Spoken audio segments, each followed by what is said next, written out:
Hello friends, welcome to my YouTube channel UP 78 classes. आशा करते हैं आपने जो हमारी क्लास 10th की प्रीवियस वीडियो एसएसटी की यूरोप में राष्ट्रवाद का उदय उसके सभी पार्ट आपने देखे होंगे, तभी आपको ये पार्ट समझ में आएगा। क्योंकि इसमें हम क्या बता रहे हैं, फ्रांसीसी क्रांति। आप कहेंगे फ्रांसीसी क्रांति, इसीलिए कह रहे हैं आप प्रीवियस वीडियो देखिए और जो हमारा समझाया जा रहा है उसको कंटिन्यू करते, फिर उसके बाद ये वाला पार्ट देखिएगा, ठीक है। तो हमारा जो आज का पार्ट है फ्रांसीसी क्रांति पे जो कारण थे हमारे, फ्रांसीसी क्रांति कैसे हुई ये आपको बताया। कारण कल आपको 4 बता दिए थे, उसके आगे के हम लिखवा रहे हैं आज की क्लास में 5वां और 6वां, ठीक है। कल की वीडियो में 4 से 5 हमने आपको उदाहरण बता दिए थे, ठीक है।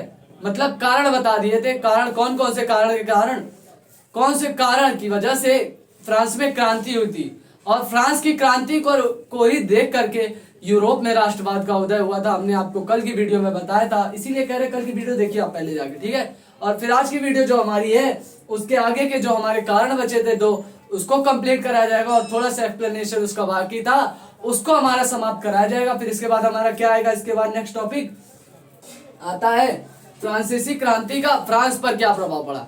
क्रांति तो कर दी, अब देखिए जब वहां का आपने शासन खत्म कर दिया, अब ऐसा तो है नहीं कि आप तुरंत अपना दूसरा राजा बना लोगे, ऐसा नहीं है ना। तो उस टाइम की बात हो रही है जब उन्होंने क्रांति तो कर दी, उसके बाद वहां का हाल क्या था ये भी तो हमें जाना पड़ेगा। तो उसका क्या है, फ्रांसीसी क्रांति के बाद क्या हुआ, फ्रांस का क्या प्रभाव पड़ा, फ्रांस पर क्या प्रभाव पड़ा ये भी हम बताएंगे, लेकिन वो अगली वीडियो में रहेगा। आज जो हमारा है वो खाली 2 हमारे कारण बाकी थे वो, और थोड़ा सा एक्सप्लेनेशन है, थोड़ा थोड़ा आपको जल्दी जल्दी कंप्लीट कराते जाएंगे। उसके लिए आप कंप्लीट करने के लिए डेली वीडियो देखिए और तब आपको समझ में आएगा, ठीक है। चार्ट हम बनवाते जा रहे हैं आपको बिल्कुल शॉर्ट नोट्स में। क्या है, दार्शनिकों का प्रभाव।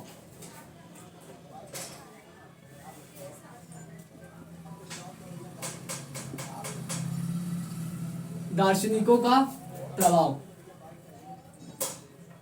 अब देखिए इन्होंने क्या कहा, सबने एकजुट होकर क्रांति करी थी। आप सभी ने कल वाली वीडियो देखी होगी, वो सभी जानते होंगे जो उन्होंने क्रांति करी थी। तो उसमें जितने भी लोग इंक्लूड, मतलब जितने लोगों ने मिलकर करी थी, व्यापारी लोगों ने, डॉक्टरों ने, अध्यापकों ने, सबने मिलकर, और जो वहां के मजदूर लोग थे, मजदूर वर्ग ने किस लिए मिलकर करी, वो कल के वीडियो में जो चौथा रीजन था उसमें आपको बताया था। अब जब सबने इकट्ठे होकर वहां पर क्रांति तो कर दी, अब देखिए जब उन्होंने क्रांति कर दी तो उसका प्रभाव क्या क्या पड़ा। उसका प्रभाव ये पड़ा कि वहां के जो राजा थे लुई 16वां, उनका अंत हो गया, उनकी रानी की मृत्यु हो गई, और वहां का राजतंत्र बिल्कुल समाप्त हो गया। किसके द्वारा बनाया गया था, वो लुई 16वां के द्वारा बनाया गया था।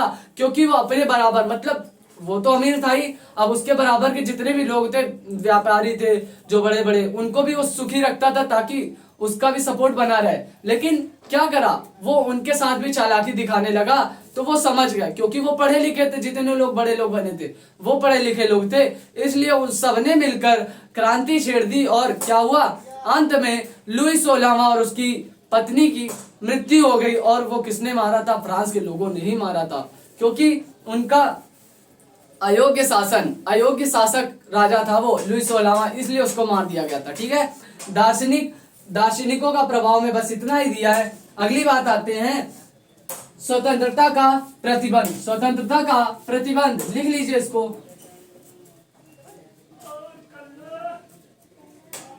स्वतंत्रता पर प्रतिबंध। हेडिंग से आपको समझ में आ रहा होगा किसकी स्वतंत्रता और किसका प्रतिबंध।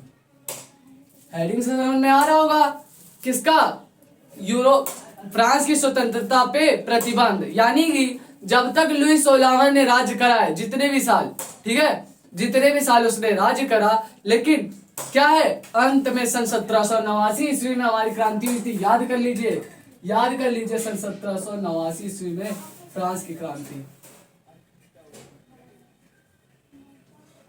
डेट याद करते चलिए, आज की डेट है, आज इसको याद कर लीजिए। अगली बार आएगा यूरोप की क्रांति, यूरोप में आप याद कर लेंगे उसकी डेट क्या है। तो कब हुई थी हमारी क्रांति, सन 1789 ईस्वी में। अब इसके जो हमारे लाइन जो हेडिंग है इसके अंदर, उसके भावों को समझ लेते हैं, और फिर इसके बाद जो हमारे थोड़े सी एक्सप्लेनेशन है उस पर बात कर लेते हैं। फिर ये हमारे दोनों कारण कंप्लीट हो जाए, क्योंकि आपके एग्जाम में जो आता है, कभी कभार एग्जाम में पूछ लेता है एक्सप्लेनेशन करिए क्या, क्रांति की और उसके कारण लिखिए। कारण के बाद क्या आता है, प्रभाव की बात आती है कि जो उसने क्रांति करी तो क्या उसके अगल बगल के देशों पर प्रभाव नहीं पड़ा होगा, पड़ा होगा, जाहिर सी बात है। तो वही हमारे जो आज के दो कारण बाकी थे, दो कारण उसको लिख लीजिए। और दो कारण हमारे एक कंप्लीट हो चुका है और दूसरा वाला क्या है, फ्रांस की सरकार ने जनता पर कई प्रकार के प्रतिबंध लगा रखे थे। सभी को पता था कितने प्रकार के प्रतिबंध थे, लेकिन उसको रिपीट कर देते। क्या है, जहां तक उनकी धार्मिक स्वतंत्रता थी, यानी कोई अलग कास्ट का कोई अलग कास्ट का, ठीक है, उनके धर्म के भी उनके धर्म पे भी प्रतिबंध लगा रखा था। किसने, लुई 16वां ने। और क्या था, पादरी वर्ग के लोगों, पादरी यानी जो क्रिश्चियन लोग होते थे, उनके जो उच्च वर्ग के चर्च होते थे, वो उनसे भी अपना व्यवहार बनाया हुआ था, ठीक है, उनसे भी अपना व्यवहार बनाया हुआ था और उनको खुश रखता था, ठीक है, उनको खुश रखता था। लेकिन बात आती है, प्रोटेस्टेंट दो वर्ग थे, इसमें कौन से थे, इसके देखिए, ये जो स्वतंत्रता का प्रतिबंध है, इसमें पादरियों के लिए, पादरी यानी कि जो उसमें कि वो लोग होते हैं,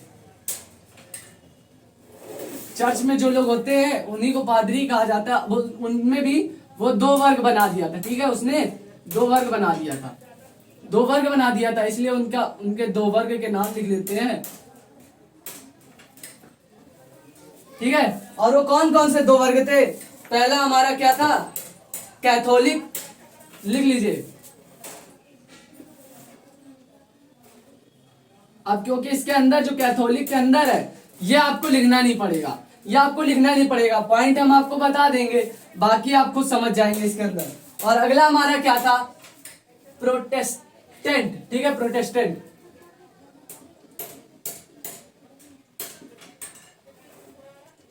कौन से दो वर्ग में बांट दिया, वहां के फादर लोगों को, फादर यानी कि जो वहां के चर्च के पादरी होते थे, उच्च देखिए उच्च लोग होते थे, ठीक है। ऐसे तो वहां का कोई चर्च का पादरी बन नहीं जाएगा, क्योंकि देखिए क्या है हमारा, स्वतंत्रता पर प्रतिबंध। अब वो किसकी स्वतंत्रता पर, हमने आपको बताया पहला कौन सा था, पहला हमारा था धार्मिक स्वतंत्रता नहीं थी। अब धर्म में कौन से आते, पहले ईसाई वर्ग को उठाया उन्होंने, ईसाई वर्ग में कौन, पादरी लोगों में उन्होंने दो वर्ग बना रखे थे, किसने, कैथोलिक और प्रोटेस्टेंट,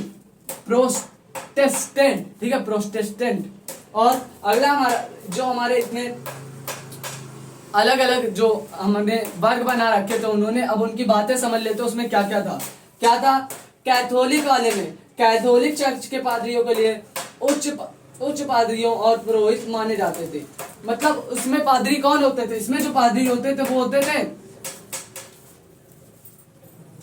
उसमें जो अमीर लोग होते थे वो होते थे पादरी, कौन लोग, पुरोहित लोग पादरी बनते थे। आप इसमें लिख लीजिए,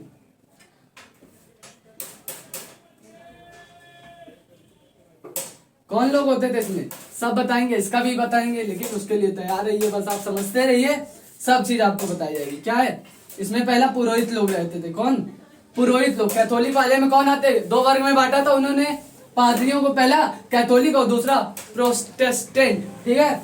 और अगला हमारा क्या है,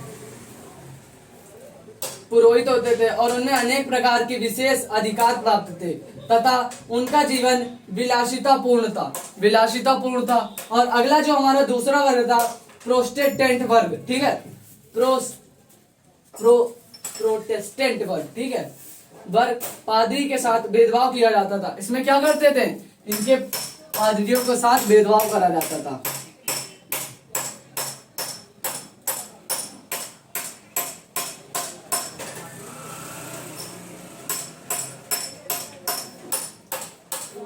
ठीक है, किसके साथ भेदभाव होता था, प्रोटेस्टेंट, दो वर्ग थे, कौन से वर्ग, दो वर्ग में, पहला प्रोटेस्टेंट और दूसरा पहला कैथोलिक, दूसरा प्रोटेस्टेंट। इसमें पुरोहित लोग आते थे और इसमें क्या थे, इसमें हमारे जो थे, इसमें क्या था, इसमें भेदभाव करा जाता था, इसमें किसी को समान अधिकार नहीं था, इसमें भेदभाव करा जाता था। इसीलिए तो दो वर्ग में बांटा था, अगर सब एक साथ रह लेते तो क्या दिक्कत थी, इसीलिए दो वर्ग में बांटा उन्होंने। और दोनों एक के साथ भेदभाव किया जाता था और एक को पूरी सपोर्ट करा जाता था राजा के द्वारा। और क्या था, यही नहीं, फ्रांस के शासन ने जनता के अधिकारों, उसकी स्वतंत्रता की पूर्ण अवहेलना करते हुए लेत्र दा काशे नामक एक ऐसा आदेश पत्र भी जारी किया जिसके आधार पर किसी भी फ्रांसीसी को बिना कारण बताए बंदी बनाया जा सके। ठीक है, ऐसा कौन सा मतलब कि देखिए ऐसा कौन सा पत्र था जिसको जारी करने के बाद बिना कारण बताए किसी भी फ्रांसीसी क्रांतिकार को, मतलब कोई भी व्यक्ति है जो आवाज उठा रहा उनके खिलाफ, तो क्या करा जाएगा, उसको बिना कुछ बोले बंदी बना लिया जाएगा और कारागार में डाल दिया जाएगा। कौन सा पत्र था? लेत्र दा काशे।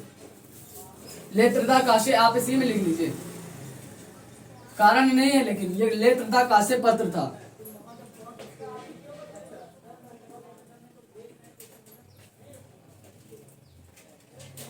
ये जारी करा गया था। इसके द्वारा क्या था, अगर कोई भी क्रांतिकारी है तो उसको बिना कुछ कहे, ठीक है, तुम हमारे खिलाफ क्रांति कर रहे हो, तुम्हारे बिना कुछ बोले तुम्हें घर से उठवा लेंगे और वो क्या कर लेंगे, कारागार में डाल देंगे और बिना कुछ पूछे, क्यों, तुमने उनके खिलाफ क्रांति करी थी। ऐसा उन्होंने पत्र जारी करा था। उस पत्र का क्या नाम था? लेत्र दा काशे।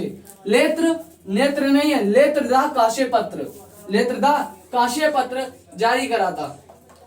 और जनता प्रति शासन इस क्रूर अन्यायपूर्ण व्यवहार के कारण ही असंतोष, जाहिर सी बात है, इतना सब कुछ है तो क्या वहां की जनता शांत बैठेगी, उसके अंदर असंतोष होगा ही, वो विरोध आपका जरूर करेगा। और यही विरोध इतना बड़ा बन गया कि वो क्रांति हो गई। क्या हो गया? क्रांति का रूप ले लिया उसने और ये क्रांतिकारियों के साथ हो गए। जितने भी लोग, इनमें जितने भी अभी बात करी गई, पादरियों की, कैथोलिक, प्रोटेस्टेंट, इनके साथ तो बढ़िया, इनको पुरोहित लोग थे, इनके साथ अच्छा व्यवहार, इनमें भेदभाव करा जाता था, तो ये मिल गए इनके साथ। अब जो अगले इससे पहले के कारण थे वो सब एकजुट जब हो गए, जब बात आती है अपने राज्य को आजाद कराने पे, तो सब लोगों को एक होना पड़ेगा, तभी आजादी मिलेगी। ठीक है, तो उसी को इन लोगों ने पूरा फॉलो करा और सभी लोग साथ होकर के कास्ट सब एक तरफ। अभी क्या है, हमें अपने राज्य को आजाद कराना है, बस एक बात थी हमारे दिमाग में, बस वही उसी का फॉलो करा। क्या करा, हमारा पहले पांचवा कारण हो गया, छठवां कारण हो गया, और छठवें कारण में किस कारण बता दिया आपको, और कारण क्या था ये भी लिख दिया, और कौन सा पत्र जारी हुआ था जिसके द्वारा किसी भी क्रांतिकारी को बिना पूछे, अगर वो क्रांतिकारी जब आए, क्रांतिकारियों में है आप, तो आपको बिना बताए आपको वो बंदी बना लेंगे। और पहले तो ये होता था ना, पहले जस्टिस करा जाता था कि भैया तुमने गलती करी है कि नहीं। इसमें क्या था, ये पत्र जारी होने के बाद तुमने गलती करी हो या ना करी हो, तुम क्रांतिकारी हो, तुमको उठा लिया जाएगा। ठीक है, बंदी बना लेंगे। यही हमारा जो कारण था, छठवां कारण, और ये हमारा कंप्लीट हो चुका है। जब भी फ्रांस की क्रांति के कारण पूछे जाए, ये जितने भी हमारे 6 कारण है, आपको ये अच्छे से एक्सप्लेन करना पड़ेगा, क्योंकि कभी कदार कारण पूछ लेता है, कभी प्रभाव पूछ लेता है, और जब बात करें क्रांति की तो आपको कारण भी लिखना पड़ेगा, प्रभाव भी लिखना पड़ेगा, और थोड़ा सा एक्सप्लेनेशन फ्रांस की क्रांति पे करना पड़ेगा। ठीक है, ये हमारा एक बड़ा सा टॉपिक, इसको हमने 2 पार्ट में कंप्लीट कर दिया है। यूरोप में राष्ट्रवाद के उदय में जो हमारा, ये आपने क्लास 10th में पढ़ा हुआ है, फ्रांसीसी क्रांति, रिवाइज करने के लिए हमने आपको पढ़ा दिया एक बार। अब आते हैं जो नेक्स्ट वीडियो होगी हमारी, फ्रांस की क्रांति और फ्रांस पर प्रभाव क्या पड़ा। क्रांति तो कर दी आपने, अब ऐसा तो है नहीं कि आज आपने वहां के राजा को मारा और आज ही अपने लिए अपना एक जस्टिस, मतलब जो उसको न्याय करे उनका, उसको चुन लिया, ऐसा नहीं होगा। तो कुछ सालों तक ऐसा चला, मतलब बिना किसी राजा के वहां की जनता रही थी। अब ये कल की वीडियो में बात बताई जाएगी। जिन्होंने आज की वीडियो देखी है वो उसको समझिए पहले, बिल्कुल छोटे छोटे पॉइंट्स में आपको समझाया है। और आपको अच्छा लगा तो कमेंट में जरूर लिखिएगा, और नहीं भी समझ में आया तो भी आप कमेंट में जरूर लिखिएगा, क्योंकि अगली वीडियो में, ताकि हम दोबारा आपको बता सके। और ये जरूर लिखिएगा कहाँ पे आपको नहीं समझ में आया। ठीक है, मिलते हैं नेक्स्ट वीडियो में, तब तक के लिए जय हिंद, जय भारत।